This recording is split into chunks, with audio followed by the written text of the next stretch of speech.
نحمده ونصلي على رسوله الكريم اما بعد فاعوذ بالله من الشيطان الرجيم بسم الله الرحمن الرحيم رب اشرح لي صدري ويسر لي امري واحلل عقدة من لساني يفقهوا قولي۔ ہمارا آج کا موضوع ہے حج۔ حج ایک عبادت ہے،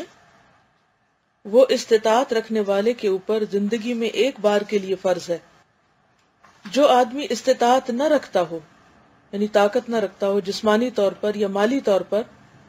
اس کے اوپر حج کی فرضیت نہیں۔ حج میں آدمی اپنے وطن سے نکل کر حجاز جاتا ہے، یعنی مکہ مدینہ۔ وہاں وہ مکہ میں داخل ہو کر کعبہ کا طواف کرتا ہے، وہ صفا اور مروہ نام کی دو پہاڑیوں کے درمیان سعی کرتا ہے، یعنی دوڑتا ہے۔ عرفات میں قیام کرتا ہے، یہ بھی ایک جگہ کا نام ہے۔ جمار پر پتھر مارتا ہے، جن کو ہم شیطان کہتے ہیں، اور جمار یہ جمرہ کی جمع ہے۔ قربانی کرتا ہے۔ اس طرح کے مختلف عبادتی رسوم ذوالحجہ کے مہینے میں ادا کیے جاتے ہیں، اسی کا نام حج ہے۔ یہاں پر یہ بات یاد رہے کہ جیسے کتاب کے شروع میں ہم نے بات کا ذکر کیا تھا کہ یہ کتاب کسی مسلمان کو اسلام پر عمل کرنے کے طریقے بتانے کے لیے تو ہے ہی، لیکن اس سے زیادہ اس کا مقصد دوسروں کو اسلام سے متعارف کرانا ہے، یعنی نان مسلمز کو یا پھر اپنی آئندہ جنریشنز کو، چھوٹے بچوں کو، یا مسلمانوں کے اندر بھی ایسے افراد کو کہ جو اسلام کا نام تو جانتے ہیں لیکن اسلام کی پہچان نہیں۔ مسلمان پیدا تو ہوئے ہیں لیکن یہ نہیں پتا کہ اسلام، مسلمان ہونے کے تقاضے کیا ہیں اور اسلام ان سے کیا چاہتا ہے۔ تو اس لیے اگر آپ اپنے بچوں کو جیسے حج کے بارے میں بتاتے ہیں تو اسی طرح سمپل الفاظ میں آپ ایک کہانی کی طرح انہیں پورا ڈسکرائب کر سکتے ہیں کہ حج کیا چیز ہے اور کہاں جاتے ہیں، کہاں پر ہوتا ہے، وہاں پر کیا کیا کرتے ہیں، کون کون سے ریچولز ادا کیے جاتے ہیں۔ تو اس طرح ایک پورا نقشہ جو ہے وہ واضح ہو جاتا ہے۔ یہ حج بندے کی طرف سے اپنے آپ کو اپنے رب کے حوالے کرنے کی ایک علامتی صورت ہے، یعنی ایک سمبل بھی ہے کہ ایک بندہ اپنے رب کی مرضی کے آگے کس طرح اپنے آپ کو جھکا دیتا ہے، خواہ کوئی بات اس کی سمجھ میں آئے یا نہ، وقتی طور پر بظاہر اس کا کوئی فائدہ نظر آئے یا نہ۔ ان اعمال کے ذریعے بندہ یہ عہد کرتا ہے، یعنی وعدہ کرتا ہے کہ وہ اپنے آپ کو خدا کے لیے سونپ رہا ہے، اپنا آپ اللہ کے حوالے کر رہا ہے۔ اس کی زندگی صرف خدا کے گرد گھومے گی، یعنی جس طرح بیت اللہ شریف کے ارد گرد گھومتا ہے انسان، تو یہ ایک سمبل ہے، یہ ایک یاد دہانی اور لیسن ہے اس میں کہ بالکل اسی طرح انسان کی زندگی ساری کی ساری اللہ رب العالمین کے ارد گرد گھومنی چاہیے۔ یعنی ہر وقت انسان کے دل اور دماغ پر یہ خیال چھایا رہنا چاہیے کہ میں کس طرح اپنے رب کو راضی کروں، کسی بھی معاملے میں میرا رب مجھ سے کیا چاہتا ہے، اور وہ اسی ڈائریکشن کو مڑتا چلا جاتا ہے۔ وہ خدا کی خاطر ہر قربانی کرنے کے لیے تیار ہے، جیسے انسان وہاں جا کر جانوروں کا خون بہاتا ہے اور قربانی کرتا ہے، اور اسی طرح اپنے گھر بار کی، نیند آرام کی اور وطن کی قربانی کرتا ہے، تو یعنی وطن سے جدائی کی، رشتہ داروں سے جدائی کی قربانی کرتا ہے۔ تو یہ دراصل اس بات کی علامت ہے کہ بندہ اپنے رب کی خاطر ہر چیز کو چھوڑ سکتا ہے اور تکلیفیں برداشت کر سکتا ہے، اور جس طرح وہ جانور کا خون بہا رہا ہے، اسی طرح جب اس کا رب چاہے گا تو وہ اپنا آپ بھی قربان کرنے کو تیار ہو جائے گا، کیونکہ اللہ سبحانہ وتعالیٰ نے قرآن پاک میں فرمایا کہ لن ینال اللہ لحومها ولا دماؤها، اللہ کو نہ ان جانوروں کے خون پہنچتے ہیں اور نہ گوشت پہنچتا ہے، کیونکہ اللہ تعالیٰ کو تو ان قربانیوں کی ضرورت نہیں۔ ولکن ینالہ التقوی منکم، لیکن اس کو تمہارا تقوی پہنچتا ہے۔ تو اس سے یہ پتہ چلتا ہے کہ حج انسان کے اندر تقوی پیدا کرتا ہے، اللہ سے ایک خاص تعلق پیدا کرتا ہے۔ جب انسان دنیا کی ساری چیزیں چھوڑ کر اپنے آپ کو اللہ کے حوالے کرتے ہوئے ایک ایسی جگہ پر لے جاتا ہے جہاں ہر طرف اللہ کا نام بلند ہو رہا ہوتا ہے، تو وہ دن اس کے زیادہ سے زیادہ اللہ کی یاد میں گزرتے ہیں۔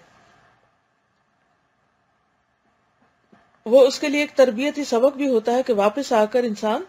زیادہ سے زیادہ اللہ کی یاد میں زندگی بسر کرے مختلف کام کرنے کے دوران۔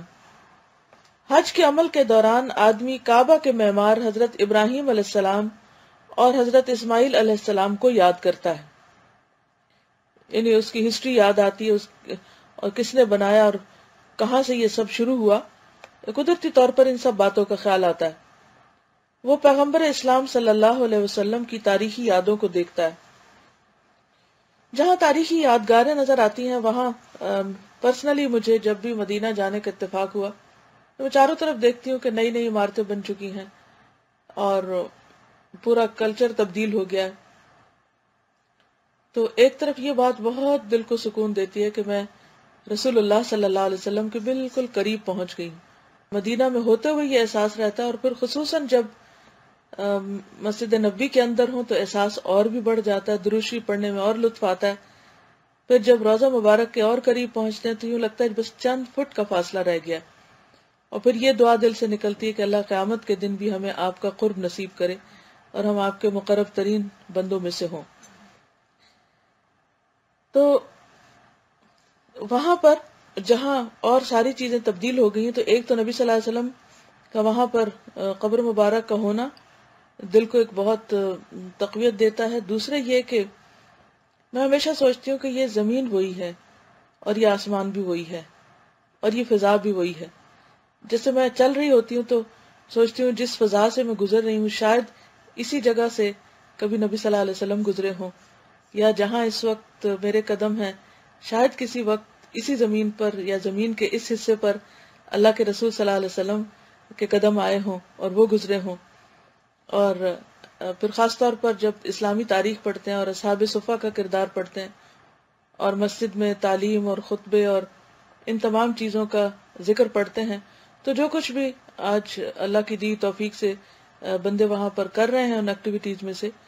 تو ان کو ان کے اندر شریک ہو کر بھی ایک خاص قسم کی روحانیت پیدا ہوتی ہے۔ وہ اپنے کچھ ایام کو اس ماحول میں گزارتا ہے جہاں اسلام کی ابتدائی تاریخ بنائی گئی، یعنی جہاں سے اسلام شروع ہوا۔ اس طرح حج ایک آدمی کو خدا سے اور خدا کے پیغمبروں سے جوڑنے کا ذریعہ بن جاتا ہے۔ جس طرح زکوٰۃ انسان کو اللہ سے جوڑتی ہے اور اللہ کے بندوں سے، تو اسی طرح حج انسان کو اللہ سے جوڑتا ہے، اور دوسری طرف ان خاص پیغمبروں سے بھی ایک انس اور محبت اور قرب کا تعلق پیدا ہو جاتا ہے جنہوں نے ان تمام چیزوں کا آغاز کیا اور اسلام کی تاریخ بنائی۔ وہ خدا کے نیک بندوں کی زندگیوں کو یاد دلاتا ہے، وہ خدا کے نیک بندوں کی زندگیوں کی یاد دلاتا ہے کہ ان کی زندگی کیسی تھی۔ اس لیے میں آپ سب سے یہ کہوں گی کہ اگر آپ حج عمرے کو جائیں تو خاص طور پر سیرت کی کتاب ضرور ساتھ رکھیں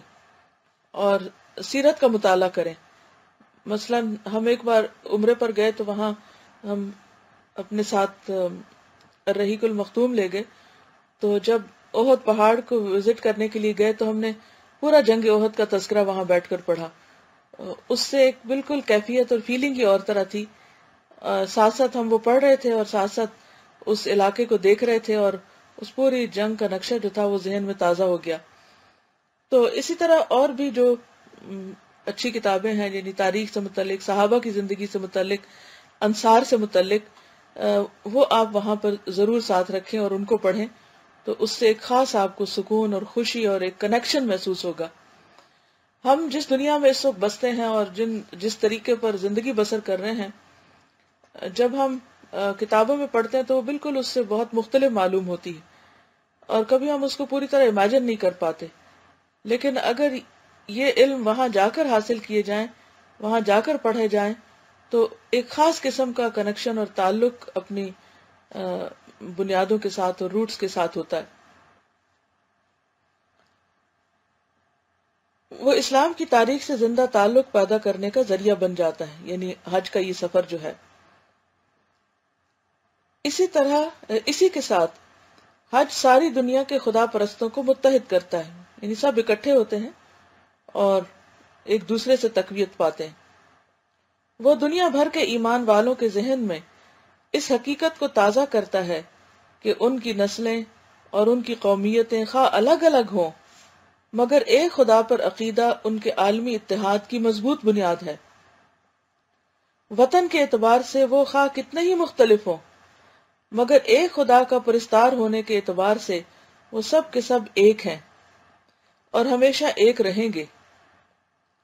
حج اصلاً خدا کی عبادت ہے، مگر عملی اعتبار سے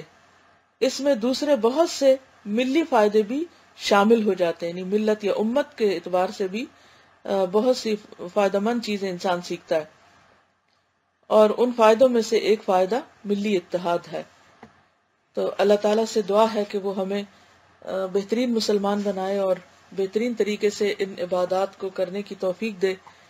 اور اپنے پسندیدہ بندوں میں شامل کر لے، جس طرح اس نے حضرت ابراہیم علیہ السلام اور حضرت محمد صلی اللہ علیہ وسلم کو اپنے چنے ہوئے بندوں میں شامل کیا تھا۔ اللہ تعالیٰ ہم سب کی آخرت اور عاقبت اچھی کرے۔ اس کے ساتھ ہی اجازت چاہتی ہوں۔ السلام علیکم ورحمۃ اللہ وبرکاتہ۔